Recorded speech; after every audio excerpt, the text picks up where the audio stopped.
Oh, the fire thing was when Tom checked Jeff Ross. Bro. I think that was 100% real. 100%. Oh, yeah.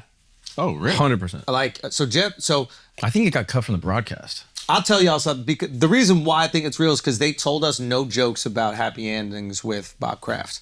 Because I had a Bob Kraft tag. Oh. I had that joke about Randy Moss. I was like, Randy Moss, you made sure on Super Bowl Sunday is the only people celebrating a happy ending with a priest. Oh, yeah. And then the tag was, and of course, Bob Kraft. Yeah. And they were like, Tom asked us not to do anything with the massage show. I was like, all right, cool. Like, the guy's coming here for this thing. Like, whatever. He's not getting roasted. He's sitting in the fucking stands. Like, all right. And then Jeff did it. And then Tom walks up and he goes, yo, cut that shit out. Or don't do that again. Yeah. Don't say that shit again. Yeah. But think about it. Like, this is the first comic that goes on, a live roast, and it's your night. Yeah. He was ready to shut the whole thing down. That's an alpha ass move right there. Yeah. Like for this guy who basically let him go. Yeah. Bob Kraft didn't re-sign him. Yeah. And he still feels that kind And of loyalty. Brady would sign team-friendly deals, relatively speaking. Yeah. So it's not like Kraft overpaid him. Like when they paid Kobe $25 million his last year or whatever, and he was kind of washed, was like, thank you. Yeah. Brady got let go. He got the opposite. He was like, all right, good luck. Yeah. And still have that kind of loyalty. It's crazy. I thought it was a alpha. Most people would get caught up in that moment and go, I don't want to ruin. And he's like, this shit don't matter. Yeah. What matters is I said to that guy that those jokes weren't going to be made. Yeah. And he agreed to come. And then you broke the rule. Yeah. I think it was that and then Brady's kids. And it was just like, who's going to fuck? Yeah. Brady's talk about somebody's fucking kids. Brady's psycho. Sorry. Yeah. He's a psycho. He's the greatest ever. But he's also like breathting. Oh, yeah. It was like hard to look at him. Like Psychopath. I would like roast him and I'd find myself going, I have to like look back at the camera. It's too much. Oh, man. I also wonder if he does that early. If he's like, okay, the first thing it crosses the line, I'm gonna get up there and make like a little moment to let everyone else know, like, yo, don't. Like when you fire a guy the first day on set, who is it? like Orson Welles would do that. Yeah. He'd hire a guy just to fire him the first day. Yeah, that's great. Apparently, that's what they like set a tone and let everyone know, like, yo, don't fuck around. So he's like, the first thing that crosses my line, I'm gonna stand up and stop it, and that way everyone else knows, like, yo, don't talk about the kids, don't talk about Bobby Kraft. I wonder if then maybe him and Jeff had that worked out then. No, I don't think so. I think he just was like, the first thing that crossed my line. If they talk about these two or whatever number of things in his head, that would make a lot of sense. I'm nipping it. Yeah. That's what I'm assuming. Yeah. It makes sense. I was wondering why no one made the kissing his kid joke. Yeah. That would have been. I mean, it would have gone, but at the same time, it's like, the way I look at these things is Giselle's a public figure outside of him. Yeah. So yeah, we could talk about that. Yeah. If it's not someone who's public and it's like family or like children, Yeah. then I'm like, I don't want to fuck it. Yeah. Giselle's a supermodel. She's used to scrutiny. And that was kind of our line of thinking with the Will and Jada thing. It's like Jada's a celebrity who's been a celebrity for She's 20 asking years. for attention. She has this show out. Like, she talks about her business. So she wants that spoken about as well. Yeah. But any other reactions I you want guys to saw? Like, what fucking talk about MSG, dude. Oh, I have a question. yeah. I have a question. Yes. What was the best joke you thought against you? Oh, that's good. There weren't a ton, I'll be honest. Yo, I think, to be honest, I think what everybody thought was, oh, everybody's going to make fun of his haircut. Yeah. So I don't want to do what everybody does. funny. So to give you guys some like behind the scenes shit, it's like everybody's making fun of the same people. So the jokes kind of get used up quick. Yeah. Right? And so you got to kind of like worry, like, uh-oh, can I do this? Yeah. Is this going to happen? And the later and later you go on the roast, the more and more jokes and topics get crossed off. Even if it's not the same joke, if it's about the same thing, it gets a little diluted. Yeah. So like there was jokes that like, so we were working with one of the producers there, right, who was helping us. And basically he wouldn't tell us. He'd be like, hey, listen, this thing is probably, I showed him my jokes. And he was like, this thing's probably going to be kind of touched on. So maybe you want to cut it or veer away. That's awesome they do that. Yeah. Michael Lawrence. Oh, yeah. Genius writer. Yeah. And he wrote for a lot of the athletes and stuff like that. And he was like, okay, this one is like, we had a good one. It was like, I said something about Giselle and I was like, Tom, Tom, a wife leaving is never something to joke about, but let's take a stab at it. That was the last text Tom got from OJ. Right? And it was just, and like, but the OJ stuff had been done a little bit. Yeah. So especially going later in the show, you're like, okay, how can I have a unique angle? Right. Yeah. But yeah, so these producers are organizing all that. It's quite impressive, actually. Do you know what I mean? Like you have to make sure how many different people on that fucking roast, 15 different people who are all talking about the same topics. The roast was phenomenal. It was really for a live fantastic. event, Live was 3 hours. crazy, man. Yeah. Flubbing a word is like, fuck. The whole joke is done. Yeah. I thought it, That shit was phenomenal. When was the last great roast? It was blown like away. Comedy Central days back in the day. We loved the Charlie Sheen one because of Patrice. Oh yeah. That was 12, 13 years ago. Bieber one was good. Yeah, like the Trump one. Like there was a run of really great ones that Comedy Central did. Yeah, there's it was really fucking good. I feel like Kev tried to come at you at the end, and he ain't really have nothing, bro. He ain't really have nothing, son. I'm not saying he bombed, but I mean, he ain't really have nothing. It is funny because you can see the prompters too. Yeah. So you can see the jokes that.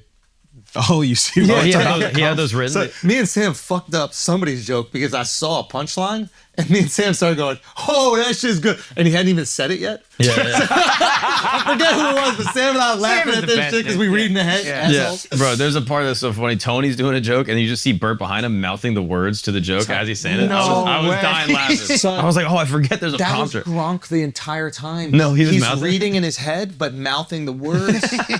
That's awesome. I would do the same thing 1,000,000%. Yeah. I just like to be ahead. I'm like, ooh.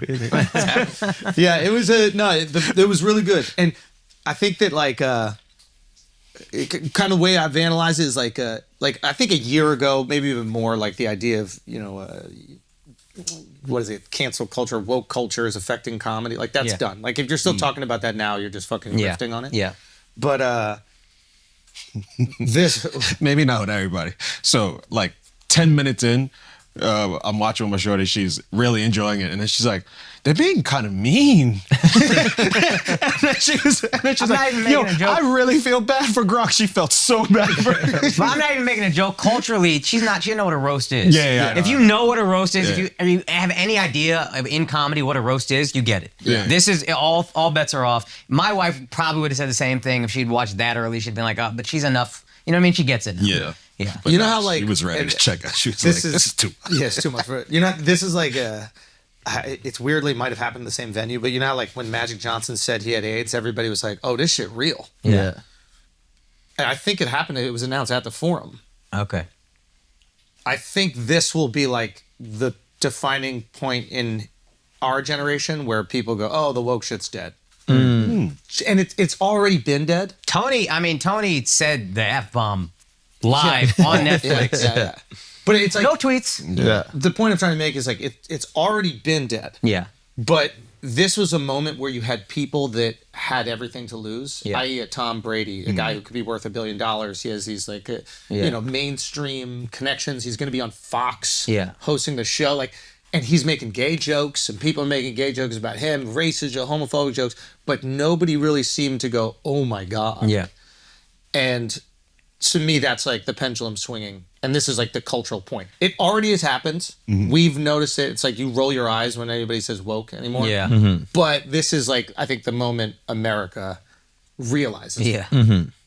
So we'll see what happens after this. I'm very curious. Maybe that's why there was no good roast for 7-8 years. Whether they could have been, whether it would have gone well or not, I bet suits were like, we can't risk we it. can't take this You're risk. 100% right. That from the people I spoke to. They're like, interesting. yeah, everybody's afraid to do it because the jokes that are funny, they don't want to say. And it's not the comics that are afraid. It's the Probably celebrities. suits. And the execs were like, oh, I don't know, this could get us in trouble. Wow, we that's could a good lose point. sponsors. Yeah. Yeah, That's a Tom great point. admitting to a Deflategate. I was oh shit. Some might put a little asterisk on this little record, bro. Give me 20 million, I would have admitted it. I mean, now his set was good. Yeah. Yeah. That Kanye Kim joke is great. Great. I wish I knew Kim was there. I had no clue. Yeah. When I did the rehearsal, I saw a chair that said Kim Kardashian. And I was like, get the fuck out of here. Yeah. And I wonder if the production was saving for Tom to make that joke. Maybe. You know what I mean? Yeah. Like, because poor Tom got to go up at the end. Yeah. You know, so like, Yeah. what does he have left? Yeah. You know? It was sick. Champion. Just cool dude. all around. Absolute champion. And then you talked to Tom? Yeah, I got to talk to Tom a little bit. How long was the conversation? Tell me everything he said. What did he smell like? How does his Yeah, what mouth did he smell look? like? What did his hands feel like? Just a nice dude, like, you know, I just asked him, one, how he prepared. And I was like, were you like working it out? He was like, I would do it in front of the guys. Yeah. So I imagine the guys are like, you know, maybe the players are like his team. Yeah. But it looked like he had done the jokes before. Yeah. You know? And, but yeah, that was about it. Nothing crazy with Tom. Drew Bledsoe's a fucking G. Yeah, he seems awesome. Like fun. Yeah. Like him and his brothers are fun. They hit the Comedy Store afterwards. Really? Oh, really? They were there. Yeah, they're just judging roast battle or something like that. Like Awesome. They would just he texts me, just goes, Comedy Store, pull up. What the fuck is this guy? As if you've never heard of that. What's the address? That's awesome. Yeah, they were good. I mean, just getting to meet these guys, Charles Woodson, like just getting to meet these guys. Yeah, It's like, That's sick. you also, you know, meet some of these football players that you've seen in pads, and they're tall, but like a Charles Woodson, like the guys that he would have to tackle. Yeah. And then you see him and you're like, he's not the most physically imposing. Also, post career, these guys deflate like crazy. Well, no, I did a Gronk is much skinnier. but corner safeties, dude. I did a podcast with old Cowboy legend Darren Woodson. He was a safety, Yep. and he would lay the wood on people. He was a crazy, crazy physical player. And then you see him, and you're like, oh, he's a little bigger than. Maybe about Alex's size, maybe a little taller, because you know most people are. But you know, Don't you have more respect for him? yeah, dude, absolutely. This guy's barely taller than Alex. We did the roast of Alex already. You wanted to be meaner. Anyway, so that was really cool. It was really cool to be a part of. So that's awesome. And like, yeah, and it felt like an event in terms of social media. Yeah. Do you know what I'm Yeah, saying? yeah. Remember Twitter back in the day when like something would happen and everybody was kind of talking about the same thing? Yeah. It had that Or It's the benefit of live. live, yeah. Yeah. Yeah. Everyone experienced something all at the same time. And they're all talking about it, tweeting about it. Like, dude, it's funny. So before the show, Rogan texted me. He's like, "Yo, can I give Dana White your number?" I'm like, "Yeah, sure." And Dana hits me up. He's like, "Hey, man, can I just run this by you, because I just need you to know what you think." And he runs a couple jokes by me, and they're funny. Like the thing about Tom, like, you know, you've been in Boston, so I used to think you were from there. Then I saw you run. I was like, no, he's definitely from San Francisco. That's really good. Few jokes, but the one about the trans, my name is Dana. Yeah. It's not trans enough for you liberal fucks. He says it to me, and I'm like, I don't know if that's going to go over. I call him back. I go, bro, I don't know if that one's going to really hit. Like, I don't know if that's going to be the one. And he goes, like, what do you think? And I'm like, I just don't know if it's going to get the big laughs. And then he goes, oh, I don't care about that. I just want them to know I don't give a fuck. Like, well, awesome. That gets perfect.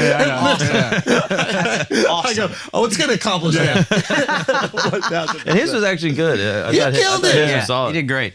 Afterwards, he comes up to me and goes, I'm never doing that again.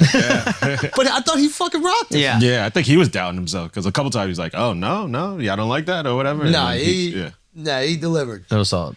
Yeah, it was a great dude. Again, the non-athletes delivered. They Like you're like, oh fucking- fuck that. Or the non-comedians delivered, and like, dude, Edelman rocked. I was blown away Yeah. for a wide receiver, a football player to make. Whoever wrote those jokes, and for him to be like, let's go, and whatever input he had on them, fucking crushed it. Yeah. Crushed it. Nah, he murdered. He murdered. Yeah.